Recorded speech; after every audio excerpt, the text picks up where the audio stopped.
విశ్వవిఖ్యాత నట సార్వభౌమ డాక్టర్ ఎన్టీ రామారావు నటించిన సినిమా బొబ్బిలిపులి 1982 జూలై 9న విడుదలైంది. ఈ సినిమా సరిగ్గా 38 సంవత్సరాల క్రితం విడుదలైన బొబ్బిలిపులి సినిమా విశేషాలు ఈ వీడియోలో తెలుసుకుందాం.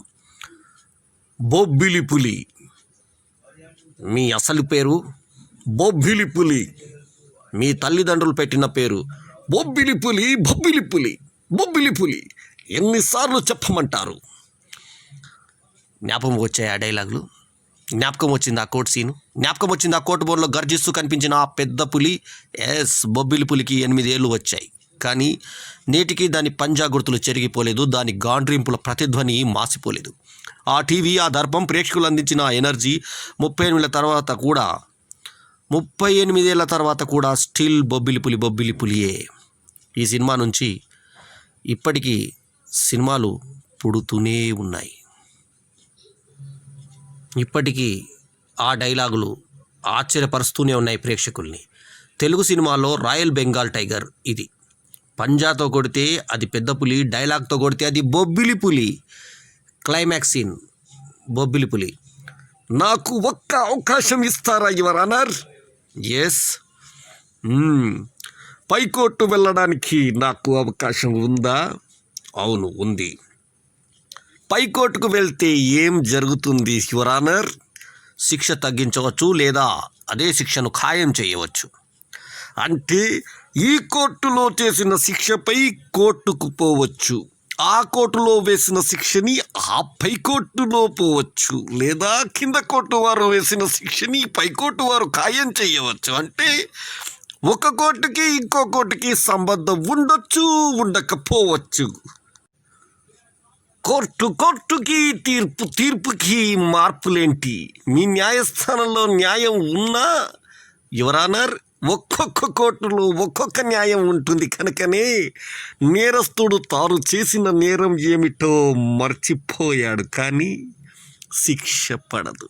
ఓకే యువర్ ఆనర్, ఆఖరుసారిగా ఒక్క ప్రశ్న అడుగుతున్నాను. నాకు ఈ ఉరి శిక్ష ఎందుకు విధించారు? మనుషుల్ని చంపినందుకు. మనుషుల్ని చంపితే ఉరిశిక్ష విధిస్తారు కాదు, ఉరి. ఆనాడు యుద్ధంలో నేను ఒకడిని కాదు, సుమారు 400 మందిని దారుణంగా చంపాను. అంటే హత్య చేశాను.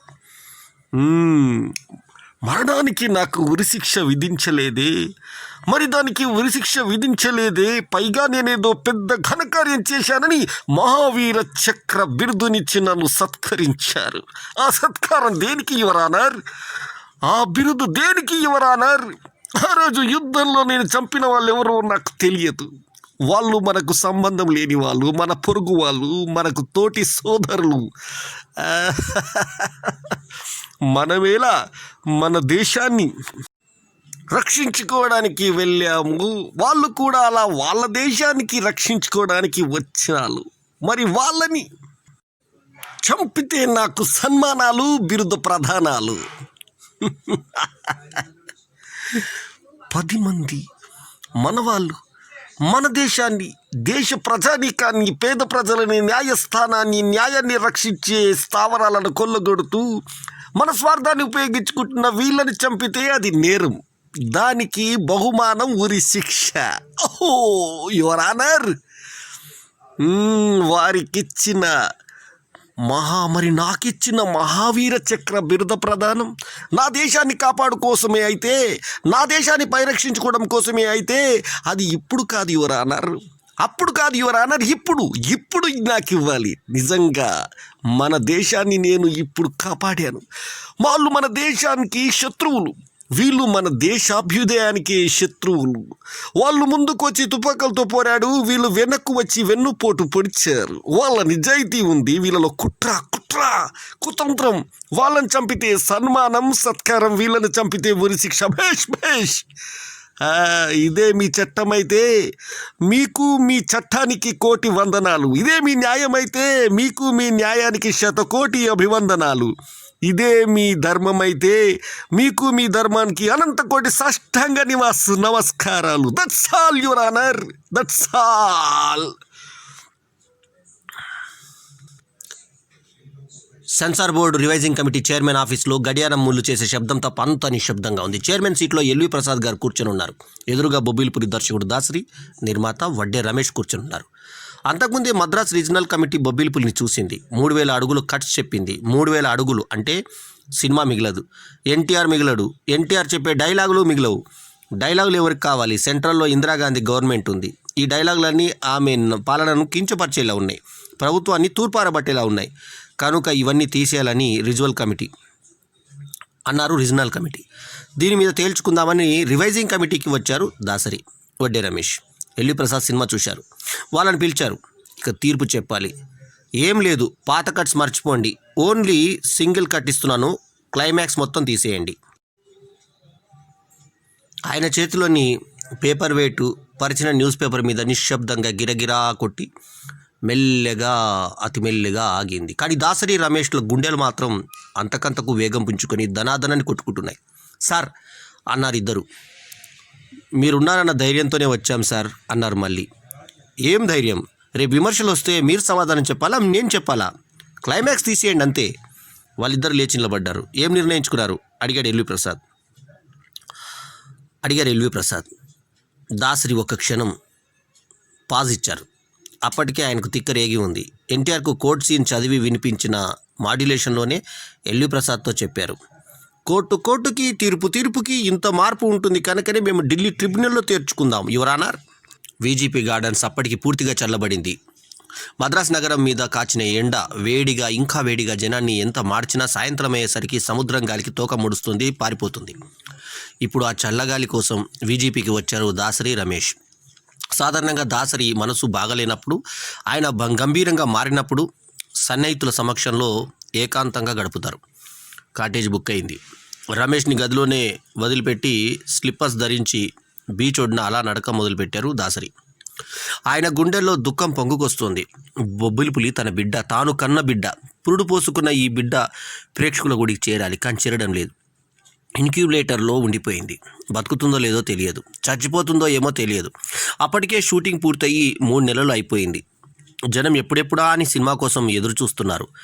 నిర్మాత పెట్టిన పెట్టుబడి అలాగే ఉంది, పడిన కష్టం అలాగే ఉంది. అన్నిటికి మించి బొబ్బిలిపులి పాత్రకు జీవం పోసి గర్జించి వెండి తెరకు మరో పులి లేడు రాడు అని నిరూపించిన ఎన్టీఆర్ నటన వైదుష్యము అలాగే ఉండిపోయింది. ఇదంతా ఎప్పుడు బయటపడాలి? ఎప్పుడు ప్రొజెక్టర్లకి ఎక్కాలి? దాసరి నడక ఆపి కెరటాలు పాదాలను ముద్దాడుతుండగా స్థిమితపడి స్థిరంగా ఒక నిర్ణయం తీసుకున్నారు. తప్పదు, సినిమా విడుదల కోసం అవసరమైతే ఆమరణ నిరాహార దీక్ష చేస్తాను. నా కోసం కాదు, ఎన్టీఆర్ కోసం. ఆయనకు గొప్ప సినిమా ఇస్తానని మాట ఇచ్చాను. ఆ మాట నిలబెట్టుకోవడం కోసమైనా సరే ఆమరణ నిరాహార దీక్ష చేస్తాను. ఆ నిర్ణయం తీసుకున్నాక దాసరికి ఎన్టీఆర్ గుర్తుకొచ్చారు. ఊటీలో ఆ తెల్లవారుజామున ఆయనలో దర్శించిన దివ్యత్వము గుర్తుకొచ్చింది. సువిశాలాంధ్రకు విప్లవ జ్యోతి సీతారామరాజు, అల్లూరి సీతారామరాజు, నవచైతన్య నికేతన మార్గదర్శకుడు సీతారామరాజు, మన సీతారామరాజు. 2 ఏళ్ల క్రితం సర్దార్ పాపరాయుడు సినిమా కోసం బుర్రకథను షూట్ చేస్తున్నారు. ఊటీలో షూటింగ్ తెల్లవారుజామున సంధ్యావందనం కోసం వెళ్తున్న సీతారామరాజు మీద తొలి షాట్. బ్రదర్, రేపు 5 గంటలకు ఉంటే సరిపోతుందా అడిగారు ఎన్టీఆర్. ఆయన అప్పటికే మానసికంగా అల్లూరి సీతారామరాజుగా మారిపోయి ఉన్నారు. ముఖంలో ఒక రకమైన ఋషిత్వం. గెటప్ చూసుకున్నారా అని అడిగారు దాసరి.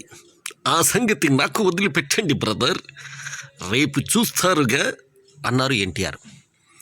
ఆ ఉదయం పొడవైన చెట్ల కాండాలను తాకి చీలి పొగమంచు సాగిపోతూ ఉండగా జువ్వుమని చల్లగాలి తాకిన ప్రతి మేనుకు గుగురుపాటును కలిగిస్తూ ఉండగా నగారాలోని బుర్రకథకు మరొక్కసారి మన్యపు వాతావరణము ప్రతిష్ఠితం అవుతూ ఉండగా అదిగో ఎన్టీఆర్ కాదు అల్లూరి సీతారామరాజు. ఒంటికి కాషాయ వస్త్రాలు, నుదిటిన తిలకం, చేతిలో విల్లు, భుజానికి పొది, నడుముకు బిగించి కట్టిన విప్లవవర్ణ చిహ్నం ఎర్ర వస్త్రం, పులిలాంటి అడుగులు. దాసరికి నోట మాట రాలేదు. ఆ వచ్చేది మానవ మాత్రుడిగా గోచరించలేదు. ఈయన ఋషి, ఈయన దివ్య పురుషుడు. బహుశా ఈయన కూడా ఒక అవతార పురుషుడే. జీవితంలో ఎప్పుడూ ఎవరికి పాదావందనం చేసి ఎరగని దాసరి ఒక్కసారిగా తన్మయుడై వంగి పాదావందనం చేశారు. ఎన్టీఆర్ కదిలిపోయారు. బ్రదర్, ఏమిటి ఇది? ఆయన కళ్ళలో ఒక కళాకారుడికి మాత్రమే సాధ్యమైన స్పందన తాలూకు తడి. ఏమో సార్, మీ పాదాలను నమస్కరించాలనిపించింది, చేశాను అన్నారు దాసరి. ఎన్టీఆర్ మౌనంగా వెళ్ళి దూరంగా ఉన్న కుర్చీలో కూర్చున్నారు. తర్వాత దాసరిని పిలిచారు. బ్రదర్, నాటి మహానుభావుల పాత్రలను తెరపై మేము చేస్తున్నాం. మా పాత్రని భవిష్యత్తులో ఎవరైనా వెండి తెరపై చేస్తారా అని అడిగారు. చాలా చిత్రమైన ప్రశ్న. దాసరి ఆలోచించి సమాధానం చెప్పారు. ఎందుకు చెయ్యరు సార్? జనం మెచ్చే పని, వారికి సేవ చేసి చరిత్రలో మిగిలిపోయిన పని చేస్తే తప్పకుండా చేస్తారు. ఎన్టీఆర్ తల పంకించారు. మరికొన్నాళ్లకు ఆయన రాజకీయ రంగ ప్రవేశ ప్రకటన వెలువడింది. మద్రాస్ బజుల్లా రోడ్లో కార్ పార్కింగ్ ఎప్పుడు సమస్యే. ఆ రోడ్లో ఉండే ఎన్టీఆర్ కోసం వచ్చే విజిటర్స్ డజన్ పైగా బయట కార్లు పార్క్ చేసి ఉంటారు. అదే రోడ్లో ఉండే దాసరి కోసం ఇంకో డజను. ఇప్పుడు ఎన్టీఆర్ ఇంటి బయట ఇంకా రద్దీ పెరిగింది. ఎక్కడెక్కడి నుంచో జనాలు తండోపతండాలుగా వచ్చి ఆయనను దర్శించుకొని వెళ్తున్నారు. ఆయన పార్టీ అనౌన్స్ చేయలేదు, కానీ రాజకీయ రంగ ప్రవేశం దాదాపుగా ఖరారే అన్న వాగ్దాన ప్రకటన వచ్చింది. ఒక హీరో, రాముడు, కృష్ణుడు, పేదల కోసం పోరాడే పరాక్రమవంతుడు, నైతిక వర్తనుడు, ఆకర్షక శక్తి తమ కోసం, తమ బాగు కోసం రాజకీయాలకు వస్తున్నాడంటే ప్రజలకు ఎంత వేడుక, అభిమానులకు ఎంత సంబరం. వారిని సంతోషపెట్టే ఆఖరి ప్రయత్నం చేద్దాం బ్రదర్ అన్నారు ఎన్టీఆర్ ఒకరోజు దాసరిని పిలిచి. బహుశా ఇది మా చివరి చిత్రం కావచ్చు, మీరు దానిని బ్రహ్మాండంగా తీయాలి అని ఆఫర్ ఇచ్చారు. దాసరి అప్పటికి యథావిధిగా బిజీగా ఉన్నారు. ఇంకా చేతిలో బోలెడని సినిమాలు ఉన్నాయి. అయినా ఇది గొప్ప ఛాన్స్. దాసరి ఎన్టీఆర్ని పరికించి చూశారు. తెలియని తేజస్సుతో వెలిగిపోతున్నారు ఆయన. సార్, మొన్నటి దాకా మీరు ఇండివిజువల్, ఇవాళ మీరే ఒక అఖండ ప్రజా సమూహం. మిమ్మల్ని ఒక పాత్రలోకి అదుపు చేయడం కష్టమేమో సార్. ఎన్టీఆర్ నవ్వారు. జనహితం కోసం అవసరమైతే అన్ని రకాల అదుపులను, అడ్డంకులను దాటి విప్లవాత్మకంగా పోరాడే వ్యక్తిని నేను. అలాంటి హీరోగా నన్ను చూపించండి బ్రదర్ అన్నారు. దాసరికి ఏదో ఫ్లాష్ వెళ్ళినట్టు అయింది. అది క్రమంగా మెదడు కణజాలమంతా వ్యాపించి వెలుగుతో నిండి అందులో నుంచి ఒక ఆకారం ప్రత్యక్షమై ఆయన పెదాలను నెమ్మదిగా ఒక మాటను ఉచ్చరించాయి. బొబ్బిలి పులి. భారీ సినిమా, భారీ ప్రొడ్యూసర్ కావాలి. వడ్డే రమేష్ నేను రెడీ అని వచ్చారు. భారీ సినిమా, భారీ తారాగణం కావాలి. శ్రీదేవి, సత్యనారాయణ, రావుగోపాలరావు, జగ్గయ్య, జయచిత్ర, ప్రభాకర్ రెడ్డి, అల్లు రామలింగయ్య, మేం రెడీ అని వచ్చారు. Director of photography KS Mani, stunts Madhavan, steps Salim, పాటలు దాసరికి తోడుగా వేటూరి, సంగీతం విజయమాధవి, ఆస్థాన విద్వాంసుడు జేవి రాఘవులు. అంతా బాగుంది, అద్భుతంగా ఉంది. కానీ కథ కూడా భారీగా ఉండాలి. అది ఇంకా దాసరి బుర్రలో రూపు దాల్చలేదు. అటువంటి పరిస్థితిలో సమయం దగ్గర పడుతోంది. షూటింగ్ పెట్టుకోవాలి. ఏం చేయాలి? కో డైరెక్టర్ నందం హరిశ్చంద్రరావుని వెంట పెట్టుకొని వాకింగ్కు బయలుదేరారు దాసరి. మన దేశంలో ఎప్పుడూ కొందరు ఉత్సాహవంతులు ఒక కామెంట్ చేస్తూ ఉంటారు, మిలిటరీ రూల్ వస్తే తప్ప ఈ దేశం బాగుపడదు అని. అది గుర్తొచ్చింది దాసరికి. మిలిటరీ దాకా వెళ్ళక్కర్లేదు, ఒక సైనికుడు పాత్రను తీసుకుందాం అనుకున్నారు ఆయన. వెంటనే థ్రెడ్ దొరికింది. ఒక సైనికుడు దేశ శత్రువులను తుదముట్టించి మహావీర చక్ర బిరుదు పొందుతాడు. అదే సైనికుడు సమాజ శత్రువులను తుదముట్టించినందుకు ఉరిశిక్షను కానుకగా పొందుతాడు. ఇదేం న్యాయం? ఆ ఆలోచన వచ్చాక ఆగలేదు ఆయన. చకచకా సన్నివేశాలు రాసుకుంటూ వెళ్ళారు. ఒక సైనికుడు సెలవులకు ఇంటికి వస్తాడు. ప్రేమలో పడతాడు. పెళ్లి చేసుకుందాం అనుకుంటాడు. ఇంతలో సమాజంలోని దుర్మార్గాలను అతను చూస్తాడు. నేను ఉండవలసింది సరిహద్దుల్లో కాదు, ఇక్కడే అని నిశ్చయించుకొని తిరగబడతాడు. చెబుతుంటే దాసరి రోమాలు నిక్కబుచ్చుకున్నాయి. ఎన్టీఆర్ కళ్ళు విశాలమయ్యాయి. చాలా బాగుంది బ్రదర్, ప్రొసీడ్ అన్నారు ఆయన. కానీ మనది సగటు ప్రేక్షకుడి సమాజం, సగటుగా ఉండే స్త్రీ ప్రేక్షకుల సమాజం. ఇలాంటి కథలో ఆడవాళ్లకు నచ్చే పాయింట్ ఉండాలి. మొదటి పాయింట్, ప్రియుడు బాగు కోసం తన ప్రేమను త్యాగం చేసే ప్రియురాలు. రెండో పాయింట్, భర్త బతికే ఉన్నా చనిపోయాడు అనుకొని బొట్టు తీసేసిన భార్య. చాలు అనుకున్నారు దాసరి. ఇంకా కొంచెం పెప్ కావాలా? భార్య చనిపోతుంది. భర్త కోసం పోలీసులు కాపీ కాచి ఉంటారు. హీరో కాటికాపి వేషంలో వచ్చి కొరి పెడతాడు. చాలు అనుకున్నారు దాసరి. ఇంకా కొంచెం కన్నీరు కావాలా? హీరో యుద్ధంలో ఉంటాడు, తల్లి చనిపోయినట్లుగా అతడికి వర్తమానం అందుతుంది. అయినా స్థైర్యం కోల్పోకుండా సైనికులను ఉత్తేజితం చేస్తూ పాట పాడాలి. చాలు అనుకున్నారు దాసరి. ఇంకా కొంచెం కారం కావాలా? Climax scene. మాటలు ఫిరంగులై మోగుతాయి, వాదనలు పిడుగులై ఉరుముతాయి. హీరో సమాజపు సకల అపసవ్యతలను ప్రశ్నిస్తూ గర్జిస్తాడు. చాలు, ఇంతకంటే ఎక్కువ మందుగుడ్డు దట్టిస్తే ప్రేక్షకులు తట్టుకోలేరు అనుకున్నాడు. ఎన్టీఆర్ డేట్స్ 30 రోజులు, ఎక్స్పోజ్ చేసిన ఫిలిం 50,000 అడుగులు. 38 రోజులు ఇచ్చిన ఎన్టీఆర్ డేట్స్తో 50,000 అడుగుల ఫిలింతో, బడ్జెట్ 50 లక్షలతో, నిర్మాణ సమయం 50 రోజులతో అంతా రెడీ అయిపోయింది. సెన్సార్ అయ్యి ఇంకా రిలీజ్ కావాలి.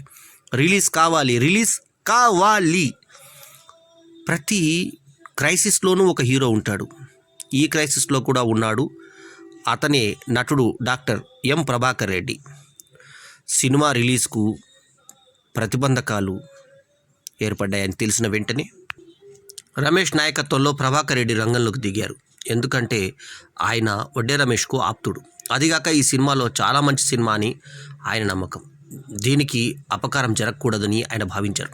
వడ్డే రమేష్తో పాటు ఢిల్లీలో దిగిన ప్రభాకర్ రెడ్డి మొదట చేసిన తెలివైన పని ఏమిటంటే సమ్మతి తయారు చేసుకున్నారు. బొబ్బిలిపులి బాగుంది అనే మాట ఢిల్లీలో మారుమోగాలి అనుకున్నాడు ఆయన. మొదట తెలుగు తమిళ ఐఏఎస్లను ఒక 18 మందిని పోగేశాడు. వాళ్ళకి సినిమా చూపించాడు. బాగుంది, ఎన్టీఆర్ మహానుభావుడు, ఈ సినిమాకు కట్సేందుకు అన్నారు అందరూ. ఆ తర్వాత పివి నరసింహారావు, పిండెకంటే వెంకట సుబ్బయ్య, జనరల్ కృష్ణారావు, అప్పటి డిప్యూటీ సీఎం జగన్నాథరావు వీళ్ళందరినీ జత చేసి మళ్ళీ షో చేశాడు. వాళ్ళు చూసి నీకెందుకు మేము చూసుకుంటామని రమేష్కు హామీ ఇచ్చారు. దాదాపుగా సగం ఇబ్బంది దూరమైనట్టే. ఆ తర్వాత ప్రభాకర్ రెడ్డి మరియు వడ్డే రమేష్ కలిసి మద్రాసులో ఉన్న దాసరికి ఫోన్ చేశారు. మీరు వెంటనే రండి, ఇంకొకసారి చూపిస్తే మన సినిమా రిలీజ్ అయిపోతుంది. ఎవరైనా? మన తెలుగువాడి Neelam Sanjiva Reddy, president of India. Dasari టక్కున ఫోన్ పెట్టేసి ఢిల్లీ బయలుదేరారు. నీలం సంజీవ్ రెడ్డి ప్రత్యేకంగా రాష్ట్రపతి భవన్లో సినిమా చూశారు. రాష్ట్రపతి చూసి బాగుంది అన్నాక సెన్సార్ అధికారుల కత్తెర్లు టేబుల్ సొరగ్గులోకి నిష్క్రమించాయి. జూలై 9, 1982 బొబ్బిలిపులి రిలీజ్ అయింది. ఏనుగు కుంభస్థలాన్ని కొడితే అది పెద్ద పులి, కలెక్షన్ల కుంభస్థలాన్ని కొల్లగొడితే అది బొబ్బిలిపులి. చాలా చోట్ల రేయింబౌళ్ళు షోస్ వేశారు. చిన్న చిన్న ఊళ్ళలో కూడా 2 థియేటర్లలో రిలీజ్ అయింది. చాలా చోట్ల 100 రోజులు, 175 రోజులు ఆడేసింది. చాలామంది ఎగ్జిబిటర్లు బొబ్బిలిపులి పుణ్యమాని ఏదో ఒక చిన్న కారు, పెద్ద మేడో సంపాదించుకున్నారు. బొబ్బిలిపులి ఎన్టీఆర్ని హీరో నుంచి నాయకుడిగా రీఛార్జ్ చేసింది. ఎన్టీఆర్కు ప్రత్యామ్నాయం లేదు అని వాస్తవాన్ని ఖరారు చేసింది. పరిత్రాణాయ సాధూనాం వినాశాయ చ దుష్కృతాం ధర్మ సంస్థాపనార్థాయ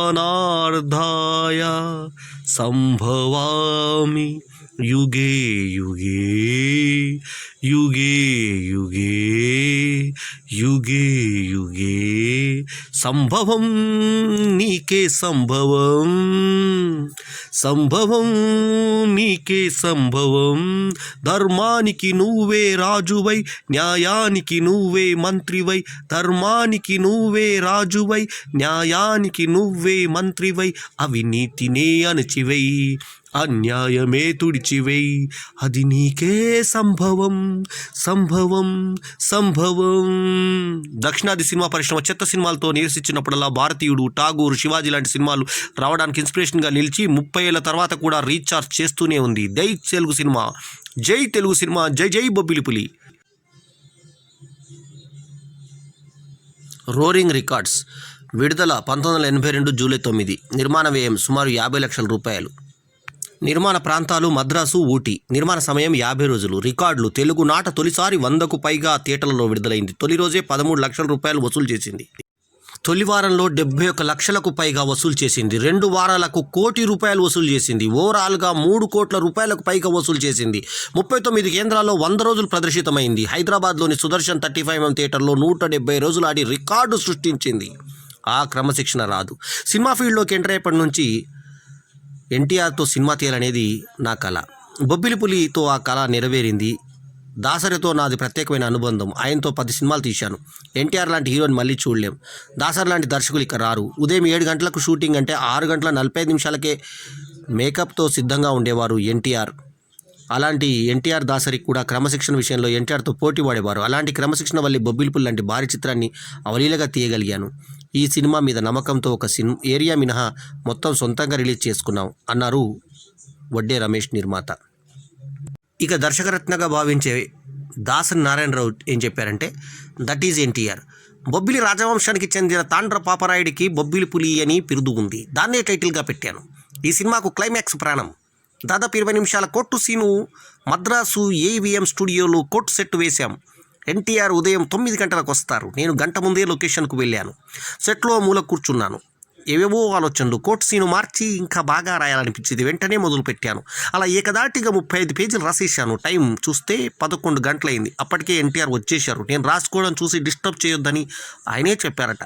అందరికీ నేను రాసిన కొత్త డైలాగ్స్ వినిపించాను. ఎన్టీఆర్ ఆ స్క్రిప్ట్ తీసుకుని మధ్యాహ్నం 2 గంటల నుంచి షూటింగ్ చేద్దాం అని వెళ్ళిపోయారు. ఇంటికి లంచ్కి వెళ్ళారేమో అనుకున్నా నేను. కానీ ఆయన మెరీనా బీచ్కి వెళ్ళి అక్కడ డైలాగ్స్ని ప్రాక్టీస్ చేశారట. ఆ తర్వాత అన్ని సింగిల్ టేక్లోనే చేసేసారు. దట్ ఈజ్ ఎన్టీఆర్ అన్నారు దాసరి నారాయణరావు గారు. సో అలా సినిమాను విడుదల చేసుకోవచ్చని అనుమతిని ఇచ్చారు. దీనికి 3 నెలలకు పైగానే సమయం పట్టింది. సరిగ్గా అదే సమయానికి నటరత్న నందమూరి తారక రామారావు తెలుగుదేశం పార్టీ పెట్టి తెలుగువారి ఆత్మగౌరవాన్ని ఢిల్లీ స్థాయికి రెపరెపలాడేలా చేశారు. అప్పటి కేంద్ర ప్రభుత్వం బొబ్బిలిపులి మీద కక్ష సాధింపు చర్యగా భావించి రాష్ట్ర వ్యాప్తంగా ఎన్టీఆర్ అభిమానులు బొబ్బిలిపులి చిత్రం విడుదల కోరుతూ ఉద్యమాలు, ధర్నాలు నిర్వహించారు. అలా విడుదల కాకముందే ఈ చిత్రం మరో సంచలనం సృష్టించింది. ఇక విడుదలయ్యాక అప్పటిదాకా కేవలం రోజుకు 3 ఆటలు ప్రదర్శించే థియేటర్లు బొబ్బిలిపులి చిత్రం విడుదలయ్యాక జనం రద్దీని తట్టుకోవడానికి రోజుకు 4 ఆటలు బొబ్బిలిపులి చిత్రాన్ని ఆడించాల్సి వచ్చింది. ఆ రోజుల్లో 38 కేంద్రాలలో శతదినోత్సవం జరుపుకున్న తొలి చిత్రంగా మరో అరుదైన రికార్డును సొంతం చేసుకుంది బొబ్బిలిపులి.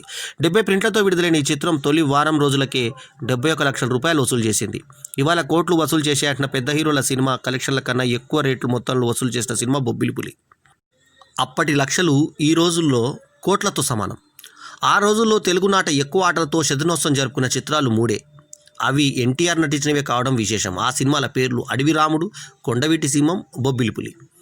ఇక ఈ చిత్రంలో మన న్యాయ వ్యవస్థలో ఉన్న లోపాలను ఎత్తి చూపించే డైలాగులు ఉన్నాయి. కోర్టుకి తీర్పుకి ఇంత మార్పు ఉంటే మీ న్యాయస్థానంలో న్యాయం ఉన్నట్ట యువర్ ఆనర్ అంటూ ఎన్టీఆర్ డైలాగులు చెప్తుంటే కింద క్లాస్ నుంచి పై క్లాస్ దాకా చప్పట్లతో థియేటర్లో మారు మోగిపోయాయి అప్పుడు. ఇక దేశ సరిహద్దుల్ని కాపాడే వీర జవాన్గా పనిచేసిన ఎన్టీఆర్కు దేశం లోపల చీడపురుగుల్లాంటి కొంతమంది దేశాన్ని ఏ విధంగా దోచుకుంటున్నారో చూసి చలించిపోయి అటువంటి వారికి తనదైన రీతిలో బుద్ధి చెబుతాడు. ఈ క్రమంలో బొబ్బిలిపులిగా మారి అవినీతి, లంచగొండితనంపై తిరుగుబాటు చేస్తాడు. ఈ చిత్రం కథ స్ఫూర్తితో తర్వాత భారతీయుడు, ఠాగూర్ వంటి ఎన్నో చిత్రాలు వచ్చాయి. ఇక ఇందులోని పాటలు ఎంతో ఉద్వేగభరితంగా ఉంటాయి. ముఖ్యంగా దర్శకరత్న దాసరి నారాయణరావు రచించిన సంభవం నీకే సంభవం జననీ జన్మభూమిశ్చ స్వర్గాదపి గరీయసి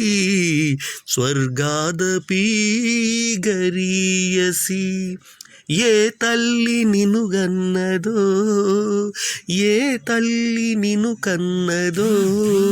ఆ కన్న తల్లినే కన్న భూమి గొప్పదిరా జననీ జన్మభూమిశ్చ స్వర్గాదపి గరీయసి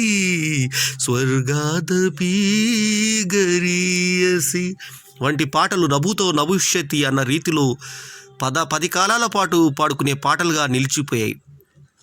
ఇక క్లైమాక్స్లో వచ్చే కోర్ట్ సీన్లో శ్రీదేవి లాయర్గా చక్రధారి పాత్రలో ఎన్టీఆర్ని అడిగే ప్రశ్నలు, ఆ ఎన్టీఆర్ చెప్పే డైలాగులు విని చప్పట్లు కొట్టని తెలుగువాడు ఉండరేమో బహుశా. ఆ రోజుల్లో శ్రీదేవి మీరొక్కరే ఏం చేస్తారో అని ఎన్టీఆర్ని అడుగుతుంది.